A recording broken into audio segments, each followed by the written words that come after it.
எப்போ உள்ளது ஆட்சி இல்லாம இப்ப தம்பி விஜய் வந்த உடனே எல்லா மக்களுக்குமே இல்லாத பிள்ளையெல்லாம் கஷ்டப்படுறவங்களா இருக்காங்க. அவங்களுக்கு படிச்ச பிள்ளைய ரொம்ப நாங்களாம் கணவர் இல்லாம கஷ்டப்படுறோம். இந்த 1000 ரூபா கூட மகளிர் தொகை வரல. ஆனா என் பிள்ளைக்கு 2 ஹார்ட் ஆபரேஷன் பண்ணிருக்கேன். என் பிள்ளைக்கு கல்யாணம் காட்சி முடிக்க கூடாதுன்றாங்க. ஆனா அவளுக்கு ஒரு வேலை ஒரு எத்தனை பேர் இதே போல எத்தனை பேர் கஷ்டப்படுவாங்க. விஜய் தம்பி வரணும், ஆட்சியை மாத்தணும், எல்லாத்துக்கும் ஒரு பரிசு கொடுக்கணும். இதுதான் என்னோட கோரிக்கை. ஆமா கேட்டோம். அந்த அளவுக்கு தேவை. அது நல்லா பேசுறாரு. இந்த இதை அவர் கடைபிடிச்சாருன்னா மக்கள் ஒரு காலம் மாற மாட்டாங்க. இது நிரந்தர முதல்வரா கண்டிப்பா வருவார்.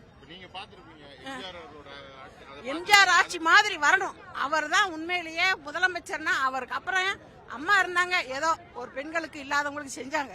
அதுக்கப்புறம் யார் ஒண்ணுமே செய்யல. சுயநல ஆட்சி தான்.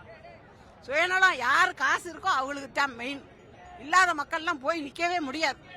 அதுக்கு விஜய் தம்பி வந்துச்சுன்னா எங்களுக்கு நல்ல ஒரு கோரிக்கை. வேற என்ன வேணும்? விஜய் தம்பி கரெக்டா நாணயமா நடந்தா இதே போதும். இவர் பேசினார்ல, இந்த நடப்பு கடைசி வரையும் போனா அவர் நிரந்தர முதல்வரா கண்டிப்பா வருவாரு. இதுதான் என்னோட கோரிக்கை. எல்லாத்துக்கும் இந்த ஒரு பேச்சு மட்டும் போதும். வேற யாருக்கு எல்லாம் பேசுனீங்க எல்லாத்துக்கும் அண்ணன் பேசணும். ஒரே ஒரு அந்த பேச்சு மட்டும் போதும். நாங்க இனிமேல் எதுவுமே பேச மாட்டோம். அவர் ஒரே போக்கஸ் மட்டும் பண்ண சொல்லி அந்த போக்கஸ் மட்டும் எங்களுக்கு போதும். சரிங்களா? எந்த அங்கிளுக்கும் சரி, எல்லா அப்பாக்களுக்கும் சரி,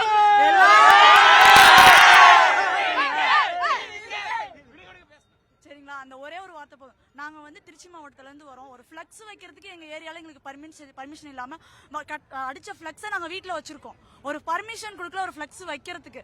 நீங்க லைவ்ல போட்டாலும் சரி, நீங்க இதை போட்டாலும் சரி. நாங்க 4 பேர் 5 பிளக்ஸ் அடிச்சோம். மகளிர் அணில, இளைஞர் அணில எல்லாமே அடிச்சோம். இன்னைக்கு அதை வீட்டுல வச்சுட்டு தான் நாங்க இந்த இடத்துக்கு வந்திருக்கோம். சரிங்களா? எங்க அப்பா டிஎம்கே இருந்தாரு, எங்க எல்லாருமே டிஎம்கே தான். நான் ஆனா இன்னைக்கு வரணும்னா டிவிக்கெல்லாம் நான் இந்த எதிர்த்த ஒரே காரணத்துக்காக தான் நான் இது பண்றேன். கண்டிப்பா 2026 அண்ணன் சொன்ன மாதிரி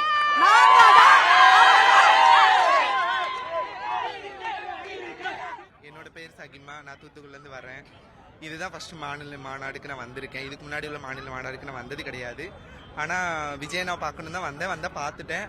ஆனா ஒரு பேச்சு அவ்வளோ சூப்பராக இருக்கு. அவர் பேச்சில் இந்த கம்பீரம், அந்த அவர் ஸ்டைலு எல்லாமே அவர் சொன்னதெல்லாம் கண்டிப்பாக நிறைவேற்றுவார். கண்டிப்பாக நடக்கும்.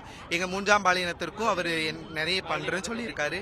அப்புறம் மகளிருக்கு தான் நிறைய சொல்லியிருக்காங்க. பெண்களுக்கு பாதுகாப்பு, முதியோர்களுக்கு அப்படி நிறைய பேருக்கு இது சொல்லியிருக்காங்க. இப்போ உள்ள இதெல்லாம் பார்த்தாலே உங்களுக்கு தெரியும், பெண்களுக்கெல்லாம் பாதுகாப்பே இல்லை. ஆனால் அவர் கண்டிப்பாக சொல்லியிருக்காரு பெண்களுக்கெல்லாம் பாதுகாப்பு வரும் அப்படின்னு.